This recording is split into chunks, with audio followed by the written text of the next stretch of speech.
cutting tape to give life to a community will be one thing. They never had life in 21st century. Oh my God. I don't want the photo show because I want your neighbors in America to have respect for you. That's why I don't commission them.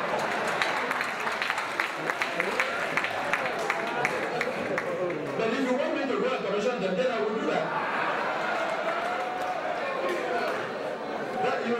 And then that's what you see. They say Gov Akpabio giving life to Ifatai.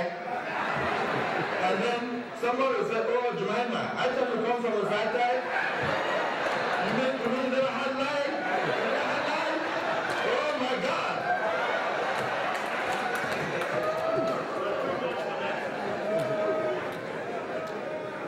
That's why I don't do those things, though. That's why I don't do those things. I said my commissioners can commission them, but for a governor, I will not do it. Let the outside world not know. But probably when we are doing the last village, by 2012, when we are giving life to the last community in Akpabio, I will go there to end the era of darkness.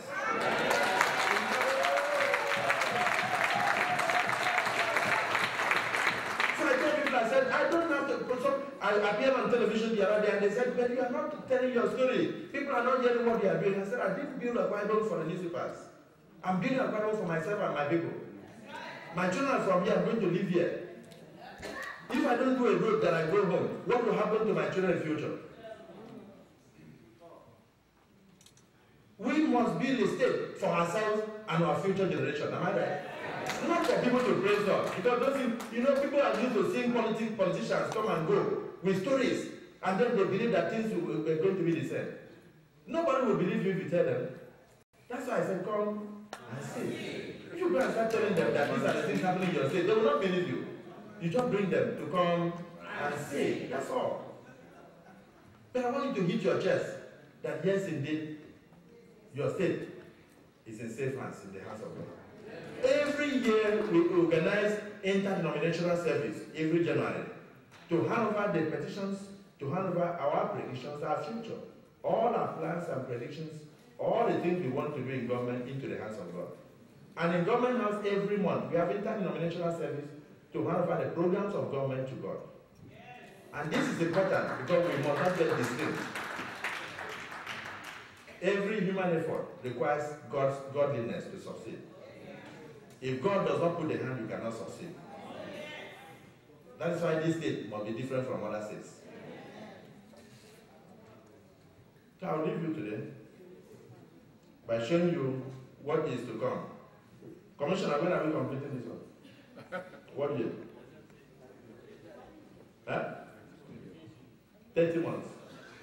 2013. Now, the diasporans. Am I right? Because we realize that whenever they do international fiestas, nobody remembers Akpabio. So we try to give you a modern, brand new stadium. Look at it there.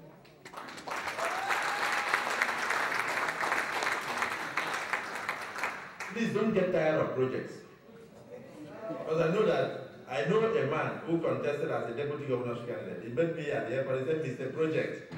And I said, sir, what do you mean? He said, people are complaining that people are not seeing money every time. Project. Are you not tired of projects?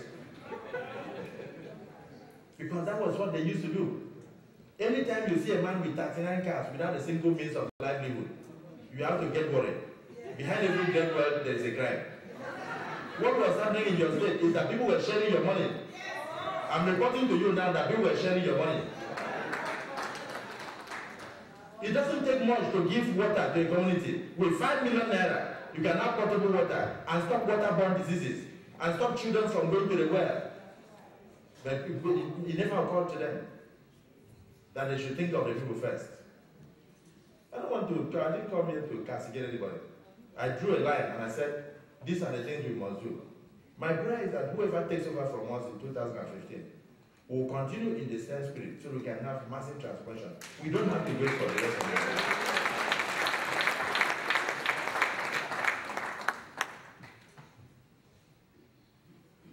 That's the future of Akpabio and what is to come. My commissioner will try to share out some of these things contain the pictorial forms of some of the things we have done. So you look at them and give it to your children. I have a good story politically. I supported President Goodluck Jonathan, and I was among the first set of governors to do so. And people abused me. And I said, how can you go and start supporting a minority man? But I knew that with God, all things are possible. So your state was the first step to signal support for Mr. President. And it won resoundingly. Because we knew what to do. We knew that every authority on earth comes from God. So finally, I want to leave you by pleading with you to continue to hold on to God wherever you are. Because if you leave God, God will leave you. I give a lot of stories about God wherever I speak. So I will just leave you with just two. One child who was trying to get home because she was very hungry, and she decided to take a bypass and wanted to go through a dark tunnel to shorten her distance. When she approached the tunnel, she saw a man standing there and standing menacingly, so she got frightened. Then she stood momentarily and made a sign of the cross and said, "Please God, go with me." And she walked through and greeted the man. 7 p.m. she was watching television with the mother. And then she saw the same man in handcuffs being paraded for raping a 13-year-old child and killing the child thereafter in the same tunnel 5 minutes after she passed. So she called the mom and said, "Mommy, come and see. I saw this man. I passed through that place." The mom said, "You passed through where?" So the mom took her to the police station. She identified the man. And they asked the man, "Didn't you see this one? 14-year-old child." The man said, "I saw her, but she was walking with one tall man." And the mother said, "Who escorted you?" She said, "I was alone." The mother said, "Are you sure?" She said she was alone. That all she did was that she made a sign of the cross. I said, "God, go with me." So when you call on God to go with you in anything you do, God sends an invisible angel that is only seen by your enemies. And they will not succeed in breaking you down.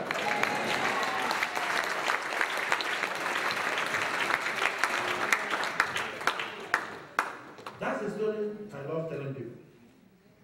Then I also told another one with Bishop Cletus Bassi when he was consecrated. I said, some little children were going to the beach, about 4 to 5 of them.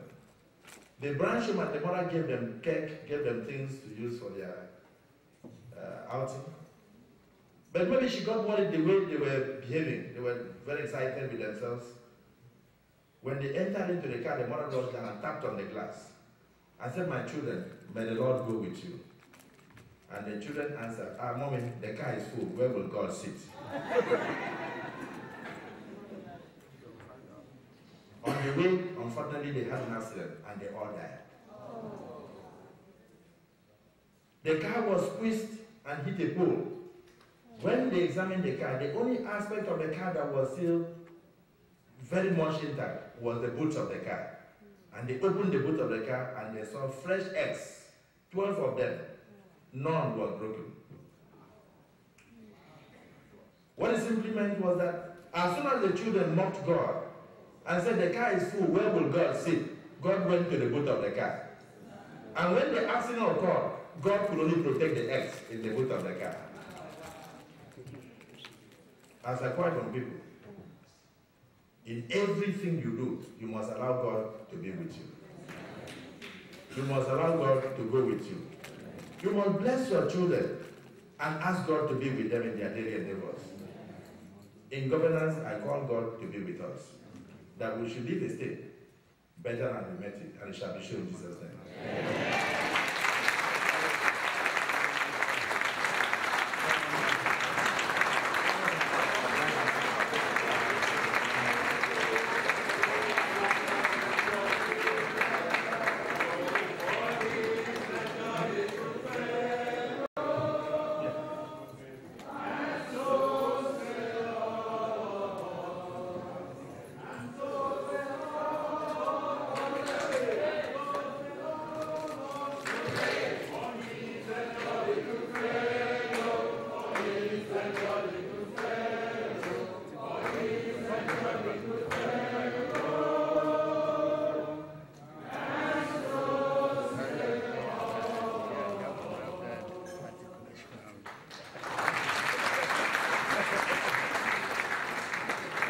Ladies and gentlemen, may I crave your indulgence, please. May we all rise again and give a resounding round of applause.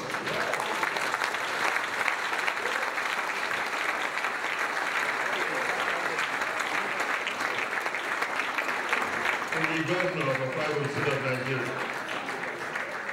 Thank you, Your Excellency. Before he started, I said, I think his last designation will be Executive Governor of Akpabio State of Nigeria. But after his absolutely fabulous rendition here, I can only summarize that he has added another appellation, and that is Bishop Gov Akpabio. Of the new Akpabio International Transformation Church. And we are all members. Thank you, Your Excellency. That was beautiful, that was wonderful. The testimony of what is happening in Akpabio State is not fantasy. I personally came back from Akpabio State 2 weeks ago. And I can tell you, it used to take me about 3 hours to drive from Uyo to my village. It now takes me 20 minutes.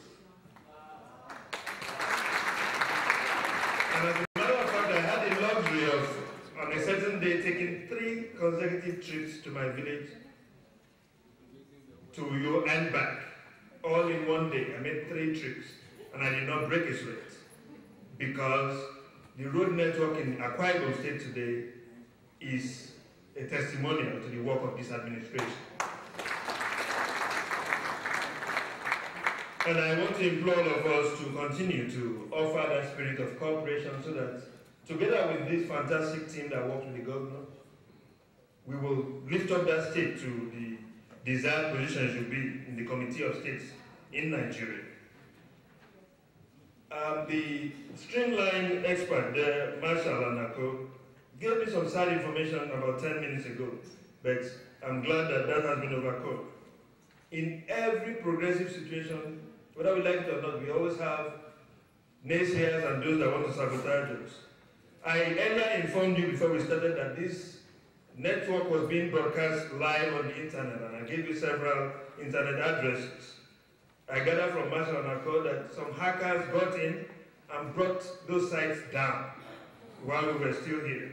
But as it is, we have some cyber cops that quickly annihilated that, and we had been back on stream. So we only broke transmission for just a few minutes.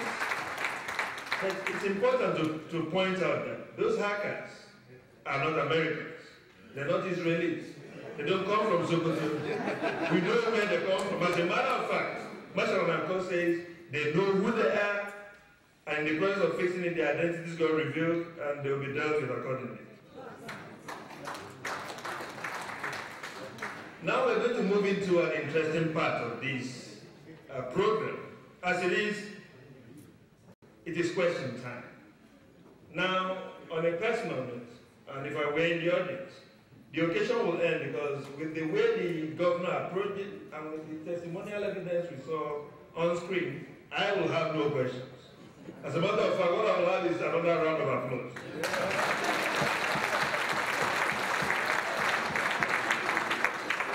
But we're going to proceed to any questions available, and that aspect will be conducted by the man that has been browbeaten, pushed, called names, and pilloried on the internet.